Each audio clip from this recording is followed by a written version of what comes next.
Tata IPL की जो trophy है उसके ऊपर लिखा है टैलेंट मीट्स अपॉर्चुनिटी, और अपॉर्चुनिटी तो है। पूरे 70 मैचेस हमने लीग फेज में देखे, बहुत अच्छे अच्छे खिलाड़ियों को अच्छा करते देखा। पर ऐसे कौन से प्लेयर हैं जो इस समय तो अपनी अपनी टीम्स के रिस्पेक्टिव फ्रेंचाइज के वर्तमान है, लेकिन भारत के भविष्य हो सकते हैं। I have got a fantastic panel जिसके अंदर जहीर खान है, आरपी सिंह है, पार्थिव पटेल है और खिलाड़ियों के नाम है। पहला नाम जो आपके जहन में आता है, यूनानिमसली कह सकते हैं हम, यशस्वी जायसवाल जहीर, और ऐसा प्रतीत होता है कि हो सकता है इस शो के जाने से पहले नीली जर्सी उनके ऊपर आ जाए। ये भी पॉसिबिलिटी लग रही है मुझे तो। मतलब इंडिया खेलना is not a matter of if, it's now when, कब मौका मिलेगा। हाँ बिल्कुल, आप कह सकते हो वैसे, क्योंकि उस तरीके से इन्होंने इस सीजन में पूरे साल उतने अच्छी तरीके से प्रदर्शन किया है। और एक जो इनके मतलब जिस तरीके से सफ़र शुरू हुआ था इनका आईपीएल का, और अब जहाँ पर इस साल जिस तरीके से हमने देखा है, शॉर्ट बॉल का पहले थोड़ा सा वो चिंता का विषय था, अंडर 19 खेल के आए थे, फिर यहाँ पर आईपीएल के स्तर पर रफ्तार कैसे होती है, क्या होता है, वो एडजस्टमेंट अडेप्टेशन जो ज़रूरी होता है एक खिलाड़ी के लिए, वो सब कुछ इन्होंने किया है ऐसे नज़र आ रहा था इस सीजन। रिवर्स स्वीप लगाते हैं, शॉर्ट बॉल पे बहुत अच्छे शॉट्स लगाए, वो एक मानसिकता इनकी बहुत सकारात्मक नज़र आई है। जॉस बटलर के साथ बल्लेबाजी कर रहे थे, लेकिन फिर भी जिस स्ट्राइक रेट से बल्लेबाजी कर रहे थे, जिस अंदाज में बल्लेबाजी कर रहे थे, ऐसे लग रहा था पूरी तरीके से तैयार है।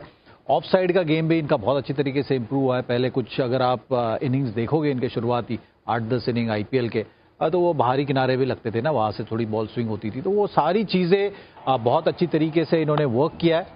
और ऐसा लग रहा है कि अब ये खिलाड़ी बिल्कुल पूरी तरीके से तैयार है, अच्छी पोजीशंस में भी आ रहे हैं। वो जो एक बल्लेबाज को करना चाहिए ना सब कुछ, वो सब कुछ इन्होंने किया है। आईपीएल की भट्टी में अगर कोई पक लेता है तो फिर बड़ा अच्छा खिलाड़ी बन के निकलता है। कई सारे इनके पावर प्ले में 250 का स्ट्राइक रेट है, सबसे ज्यादा चौके till the league phase. I mean Yashasvi हैं, तेजस्वी हैं, ओजस्वी हैं, इज ब्रिलियंट। पर अगर हम उनसे आगे चलें तो फिर रिंकू सिंह की बात करना एब्सोल्युटली मैंडेटरी है। मुस्कुराइए, ये तो आप ही के वहां से आते हैं ना, और आप लखनऊ में हैं और खूब पिटाई करते हैं। आई मीन ये भी शायद कंसेंसस होगा कि the best finisher in Tata IPL 2023। बिल्कुल, और रिंकू को तो बहुत दिन से मैं देख रहा हूँ, क्योंकि मैं यूपी के लिए खेल रहा था, मैं कप्तान था, वहाँ जब खेलने आए तो पहला इंटरेक्शन मेरा उनका नेट पे था। मुझे लगा शायद बहुत कुछ इंप्रूव करना है रिंकू के यहाँ से, कि जैसे बल्लेबाजी कर रहे थे, but day by day improve करते गए। आईपीएल को ध्यान दो, यहाँ पर बाउंसर एक इशू रहा है रिंकू के लिए, एक तेज बाउंसर में प्रॉब्लम होती, पर उसको भी उन्होंने रेक्टिफाई किया यहाँ पर। और जिस तरीके से गेम को बुना इस साल, बहुत काबिल तारीफ है। वो जब जरूरत थी उन्होंने बड़े शॉट लगाए, 5 छक्के हमने देख ही लिए, वो शायद दोबारा कभी देखने को नहीं मिला। उसके बाद जब चेन्नई के खिलाफ इनिंग खेली तो स्लो स्टार्ट करके विकेट गिर गया, तो धीरे धीरे इनिंग को बिल्ड किया, तो सारी चीज़ें इनकी सुधारी कि भाई फिनिशर के रूप में क्या महत्वपूर्ण बड़े शॉट आने चाहिए, वो हैंड के पास। उसी चीज़ गेम को बनाना है, आपको एक पार्टनरशिप बिल्ड भी करनी, क्योंकि आपको गेम को आखिरी तक लेके जाना। वो अप्रोच मुझे लगता है कि थोड़ा अलग अप्रोच है। हर गेंद ये सोचते हैं कि आखिर तक अगर मैं रहूंगा तो मैं जिता दूंगा। अर्शदीप को चौका मार जिताया मैं, तो बाकी बहुत सारी चीजें इनको इंप्रूव की। गेम रीडिंग सेंस एबिलिटी थी पहले शुरू में, जब कोई नया लड़का आता है आप देखते तो लगता है कि हैंड कोऑर्डिनेशन से ज्यादा वो खेलने का प्रयास कर रहा है, और धीरे धीरे उसके पैर भी निकलते हैं, बाउंसर को सही से पिक करता है, गेंदबाज क्या कर सकता है उसके बैकवर्ड माइंड चलता है कि अगला गेंद क्या डाल सकते हैं। वो सारी चीजें रिंकू ने की, इससे थोड़ा खास बन गया। और जैसा फिनिशिंग टच इन्होंने इस बार दिया आईपीएल में, मैं तो नहीं देखा इतने सालों में कंसिस्टेंट को इतना करके दे दे। बहुत कमाल के वैसे फील्डर भी हैं पीपी, और मैच्योरिटी हमने इनके साथ देख ली है, फिनिश करना ये जानते हैं। भारतीय टीम को अगर सिर्फ T20 के दृष्टिकोण से देखें, इस नंबर पे बैटिंग करने वाला खिलाड़ी मिलता है नहीं आसानी से। जी बिल्कुल, आई थिंक मेरे ख्याल से तो पूरे आईपीएल में चाहे वो फॉरेनर हो या इंडियन हो, सबसे बेस्ट फिनिशर रिंकू सिंह लग रहे हैं, क्योंकि वो जिस नंबर पे बल्लेबाजी कर रहे हैं। और अगर किसी प्लेयर को आपको देखना भी है ना, तो हम हर बार ना आईपीएल के नंबर्स के ऊपर बहुत ज़्यादा ध्यान देते हैं, लेकिन रिंकू सिंह में वो मैच्योरिटी भी इसलिए आई है कि फर्स्ट क्लास एवरेज उनका 60 का है। तो आप अगर फर्स्ट क्लास क्रिकेट में अच्छी बल्लेबाजी कर सकते हो, एज अ बैटर आपकी 60 की एवरेज है, मतलब आप अपनी गेम को जानते हो अच्छी तरह से। आपने ऐसे ही रन्स नहीं बनते, आपको पता है कि किस तरह से रन्स बनाना है, अलग अलग फेज में किस तरह से बल्लेबाजी करनी है, और इसीलिए वही चीज़ आपको वो T20 फॉर्मेट में भी नजर आती है। जो आरपी ने बात करी चेन्नई वाली इनिंग, या फिर जो जिस तरीके से अपनी इनिंग चला रहे हैं, तो मेरे ख्याल से ब्रो अभी वो जैसे आप यशस्वी की बात कर रहे हैं कि वो नीली जर्सी इनके लिए भी अगर देखेंगे तो वो 5-6 नंबर में इस तरह खेलने वाला मुझे नहीं लग रहा कोई इंडियन बैटर है। आ जाएगा इनका नंबर भी आ जाएगा, लेकिन ये अकेले नहीं है, एक और कहानी है, वो भी लेफ्ट हैंडर है, जहीर शिवम दुबे। मतलब ऐसा नहीं है कि वो ग्रीन हॉर्न है, अभी खेलना शुरू नहीं किया है, पहले बैंगलोर में थे, फिर राजस्थान पहुंचे, अब चेन्नई में पहुंचे, पर the best of Shivam Dubey हमने इसी साल देखा। और जिस तरीके की 6 हिटिंग है, आई मीन दैट्स स्पेशल, क्योंकि ऐसा लगता नहीं है कि फास्ट बॉलिंग के खिलाफ पहले समस्या थी short ball, no problem whatsoever. और स्पिन के सामने कंसिस्टेंटली मार रहे हैं, that is also not a problem. तो ये भी मतलब लग रहा है तैयार हो गए अब ये भी आईपीएल की भट्टी में अच्छे तरीके से तब के।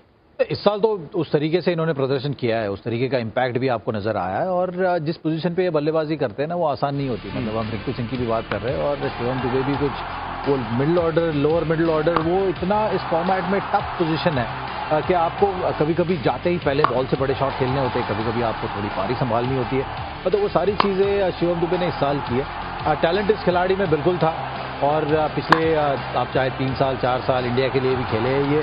और आपको एक वो ब्रेकआउट सीजन बहुत ज़्यादा ज़रूरी होता है ना, कि मतलब जिस साल वो मोहर लगती है कि हाँ आप पास हो चुके हो और आप ये कर सकते हो, अभी आने वाले समय में यहाँ से चीज़ें आगे ही जाएगी। तो शिवम दुबे का ये साल आप कह सकते हो कि उस तरीके का साल था। हाँ, वो IIT IIM में एडमिशन आपका हो सकता है। तो मतलब ऐसा वाला मतलब पर एक और नाम याद आता है वो तिलक वर्मा। वो भी ऐसा नहीं है कि पिछले साल नहीं खेल रहे थे, पिछले साल भी इंप्रेसिव थे। इस साल थोड़ा चोट की वजह से कुछ मुकाबले मिस जरूर किए, पर the way he started RP. और पहला ही मैच था बैंगलोर के सामने, बाकी सारे आउट हो गए थे। मुंबई वो स्ट्रगलिंग, एक बड़ी नॉक वहां पे खेली और फिर वो आखिरी नॉक नहीं थी, उनको नीचे भी भेजा गया बैटिंग करने के लिए, पर वहां पे भी उन्होंने रन बनाए। He looks ready. बहुत सारे लोग रेडी हैं, तिलक वर्मा का भी नाम भी हो। जो पार्थिव ने बात की डोमेस्टिक अब कितना खेलते वो महत्वपूर्ण रहता है। तो डोमेस्टिक में इनका अच्छा परफॉर्मेंस रहा है, मैंने खुद भी देखा बहुत करीब से। बैंगलोर गेम तो रचनात्मक शॉट भी देखने को मिले। आईपीएल आते तो ये थोड़ा शॉट इंप्रूव कर लेते हैं बल्लेबाज यहाँ पर। तिलक जो मैं हमेशा अगर किसी खिलाड़ी का फैन रहा तो जो इनिंग बिल्ड करना चाहे, जो परिस्थिति को समझे, बड़े शॉट तो शायद सब लगा सकते हैं। ऐसा नहीं कि आईपीएल में जो भी हिस्से कर रहे हैं बल्लेबाज हिस्सेदारी सब बड़े शॉट। और बड़े शॉट कब लगाना है, क्या वो सिचुएशन आपको अलाउ करती है आप बड़े शॉट मारे, वो कैलकुलेटिव रिस्क लें। तिलक वर्मा के अंदर वो खासियत है कि उनको पता है कि कब शॉट लगाना है, कितना रिस्क लेना है, इसलिए खिलाड़ी ये काफ़ी बढ़िया करे। एमआई की मुझे लगता है सूर्या के बाद इंडियन बैटर में इनका नाम भी रहेगा कि सूर्या अगर नहीं है तो उनको रिप्लेस करने वाला शायद यही तिलक वर्मा, जिस तरह बल्लेबाजी करो और जैसा इनको अप्रोच, जैसा गेम को रीड भी करते हैं।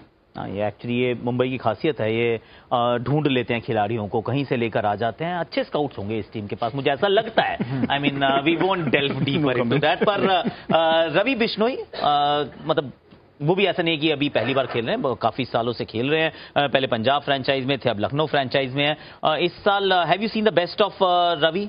आई थिंक से उनमें काबिलियत थी, सबको पता था जिस तरह से गेंदबाजी कर रहे थे। और मैं प्लेयर को आंकता हूँ कि उसका कमबैक किस तरह से कर रहा है। अगर ये आईपीएल से पहले के अगर 6-8 महीने देखेंगे ना तो वो एकदम इंडियन सेटअप में थे और वहीं से एकदम ही कहीं पे वो गायब हो गए और फिर आके इतनी अच्छी गेंदबाजी कर रहे हैं। तो और मुश्किल टाइम पे गेंदबाजी करी है उन्होंने जब लखनऊ के लिए खेले।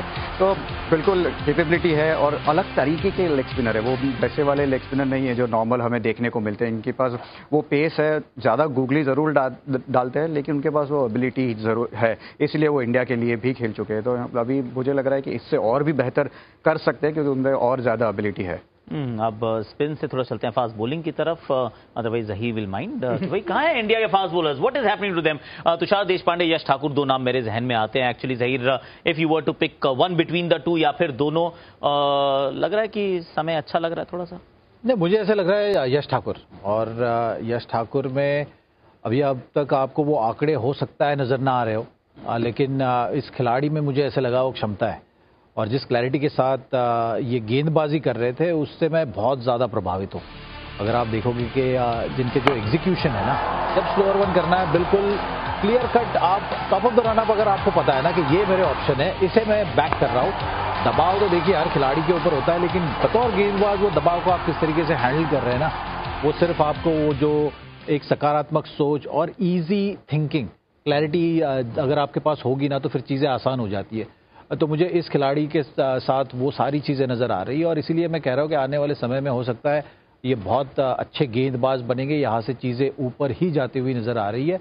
रफ्तार है, यॉर्कर्स अच्छी करते हैं, वाइड यॉर्कर भी हमने देखा है, स्टंप में भी यॉर्कर देखा है। बाउंसर जब कर रहे हैं तो बिल्कुल दिल लगा के पूरे जोर के साथ बाउंसर करते हैं, तो वो एक अच्छे साइंस मुझे नज़र आया। इसलिए मैंने इस खिलाड़ी को थोड़ा बैक करने का सोचा है कि हाँ इसमें दम है, वो हो सकता है आपको आगे आने वाले एक ऐसा लग रहा है थोड़ा सा फास्ट ट्रैक भी इनको कर दिया जाए तो I won't be surprised actually, क्योंकि वो पेस भी है और फर्स्ट क्लास की बात कर रहा हूं। वैसे अभी आंकड़ों पे मत जाइए, फास्ट ट्रैक इंपॉर्टेंट होता है। देखिए जब भी वो आप जाए ना, कभी वो इमिग्रेशन हो तो fast track is very important, है ना, लाइन बहुत लंबी हो जाती है। एक और नाम रह गया क्योंकि वो तुषार देशपांडे जिन परिस्थितियों में खेल रहे हैं, they are not conducive to fast bowling. नई गेंद से विकेटें चटकाई हैं, एक डेथ में भी आके चटकाई हैं। बहुत ज्यादा मतलब इकोनॉमिकल नहीं रहे हैं आरपी, तो obviously there is an upside या आप उधर इंप्रूवमेंट की गुंजाइश बहुत है। पर तुषार बिल्कुल जो आपने बोला ग्राफ ऊपर जाएगा इनका। अभी वो जो गेम रीड करना, गेंदबाज के तौर पर बल्लेबाज को कैसे आपको बॉलिंग करनी, वो सारी सीखना बाकी। पर अच्छी चीज़ क्या है, दो खास बात की, एक तो स्पीड है उनके पास, वो गति है, गति उनको खास बनाती है और अच्छी खासी स्पीड से निकालते हैं गेंद। और दूसरी चीज़ स्किल भी है उनके पास, तो स्विंग देखते हैं उनकी हाथ से जो गेंद छूटता है तो आउट स्विंग जाता है साउथ। तो ये सारी चीज़ें जब किसी के पास स्किल होता है, थोड़ा गति होता है, उसको पॉलिश करने में ज़्यादा टाइम लगता नहीं, आपको सिर्फ गेम सिखाना होता है। और चलते मैच पे अगर कोई अच्छा गेंदबाज उसके साथ जो हमारे साथ थे, हमारे बगल बैठे, चलते मैच को ऐसा मिल जाएगा जल्दी सीख जाएगा तुषार देशपांडे। तो वो चेन्नई के लिए जो आपने बोला विकेट थोड़ा मुश्किल है तेज गेंदबाज के लिए, वहाँ थोड़ा आपको यश ठाकुर जैसा बॉलर चाहिए जिसको पता है कि थोड़ा सा आप उंगलियां ज्यादा फेर सकते हो, थोड़ा दूर लेन डाल। पर तुषार वैसे नहीं, तुषार थोड़ा सा प्रॉपर मीडियम पेसर है, तेज आगे की तरफ आगे स्विंग, थोड़ा अप्रोच भी उनकी ऐसी है। ग्राफ ऊपर जाएगा, अभी शायद फास्ट ट्रैक ना होंगे पर उनको सब सारे फास्ट ट्रैक होंगे तो फिर वहां लाइन लंबी हो जाएगी ना, that's the problem. But anyway this is incredible, क्योंकि Indian Premier League is all about the Indian players, खासतौर से उनमें से अनकैप्ड इंडियन प्लेयर्स हों। और कुछ नामों की हमने चर्चा कर ली है, हो सकता है कोई एक आधा हम भूल भी गए तो वो आप हमें बता दीजिएगा कि भाई ये वाले नाम हमने छोड़ दिए हैं और इनमें से आपका फास्ट ट्रैक वाला प्लेयर हमें भी बहुत पसंद आया। Do let us know. You are watching insiders lounge on Jio.